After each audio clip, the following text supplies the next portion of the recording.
আত্মীয় স্বজনকে চারটি কথা কখনো বলবেন না, তাহলে কঠিন বিপদে পড়ে যাবেন।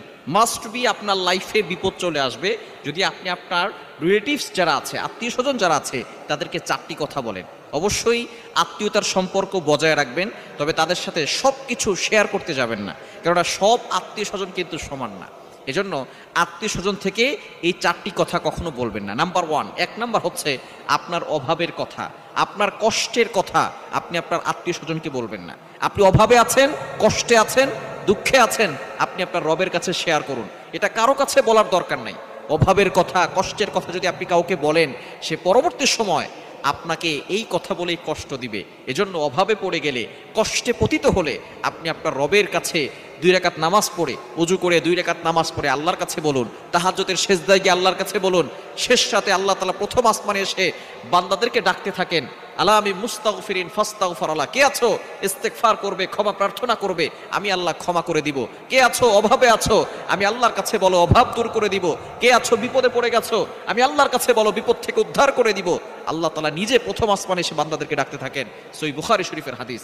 এজন্য আপনি অভাবে পড়ে গেলে, কষ্টে পড়ে গেলে কারো কাছে বলবেন না, আপনি আপনার রবের কাছে বলুন। কেননা দুনিয়ার সব মানুষ যদি আপনার পাশে থাকে আর রব যদি না থাকে, তাহলে আপনি কিন্তু শান্তি পাবেন না। আর দুনিয়ার সব মানুষ যদি আপনার পাশে না থাকে, একমাত্র আপনার রব আপনার পাশে থাকে, তাহলে আপনি একজন ভালো এবং শান্তি মানুষ, শান্তিপূর্ণ মানুষ হতে পারবেন এবং আপনি আপনার অন্তরে শান্তি, সুখ ফিল করতে পারবেন।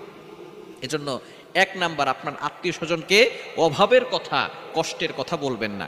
2 নাম্বার, আপনার আত্মীয় স্বজন যারা আছে তাদেরকে আপনার সংসারের গোপন কথাগুলো বলবেন না। স্বামী স্ত্রীর গোপন কথা খবরদার কারোর কাছে শেয়ার করবেন না।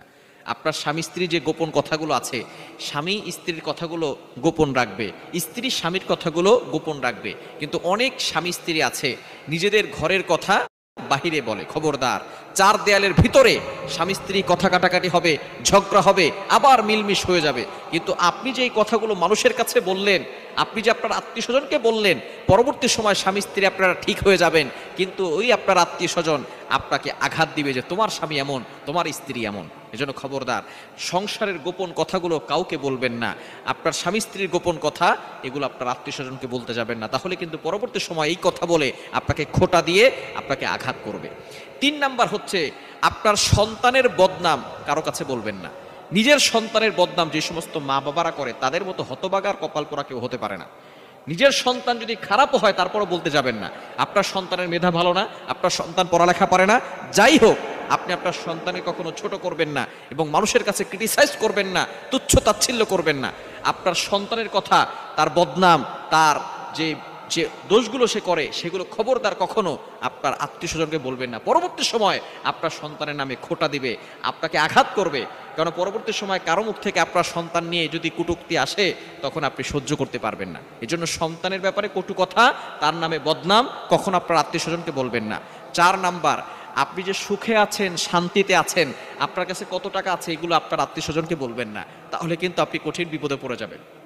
যদি আপনি মানুষকে বুঝান যে আপনি শো অফ করেন, আমার কাছে অনেক টাকা পয়সা আছে, এটা যদি আপনি মানুষকে বুঝান আর তারা যদি বুঝতে পারে, তাহলে দেখবেন আপনাকে বারবার বিপদে ফেলতে চাইবে, আপনাকে নিয়ে হিংসা করবে। আপনি সুখে আছেন এটা দেখে অনেকের সহ্য হবে না। অনেক আত্মীয় স্বজন সামনে খুব ভালো দেখা যায়, কিন্তু তারা পাশ থেকে দূরে যাওয়ার পরেই তারা আপনার সাথে হিংসা করে। আর আরেকটা বিষয় হচ্ছে বদনজর, এটা কিন্তু সত্য। আপনি সুখে আছেন, শান্তিতে আছেন, এটা কিন্তু অনেকের বদনজর লেগে যায়। নবীজি সাল্লাল্লাহু আলাইহি ওয়াসাল্লাম বলেছেন, আল আইনু হাক্কুন, বদনজর সত্য। এই বদনজর থেকে দূরে থাকার জন্য সুখে আছেন, শান্তিতে আছেন, টাকা পয়সা আল্লাহ তাআলা দিয়েছেন, সেটা আল্লাহর শুকরিয়া আদায় করেন, কিন্তু মানুষের কাছে বলতে যাবেন না, আত্মীয় স্বজনের কাছে গর্ব করে শো অফ করতে যাবেন না, তাহলে কিন্তু কঠিন বিপদে পড়ে যাবেন। সুতরাং আত্মীয় স্বজনকে এই 4টি কথা বলবেন না, তাহলে কিন্তু আপনি বিপদে পড়ে যাবেন। বিপদ থেকে বাঁচার জন্য আত্মীয় স্বজন, প্রতিবেশী যারা আছে তাদের কাছ থেকে এই কথাগুলো লুকানোর চেষ্টা করবেন, তাহলেই আপনি শান্তিতে থাকতে পারবেন, সুখে থাকতে পারবেন। আল্লাহ তাআলা আমাদের বাংলাদেশে নয়, সারা পৃথিবীতে প্রতিটি মানুষের ভিতরে, প্রতিটি সংসারের ভিতরে মুসলমানদেরকে আল্লাহ পাক রব্বুল আলামিন শান্তির ব্যবস্থা করে।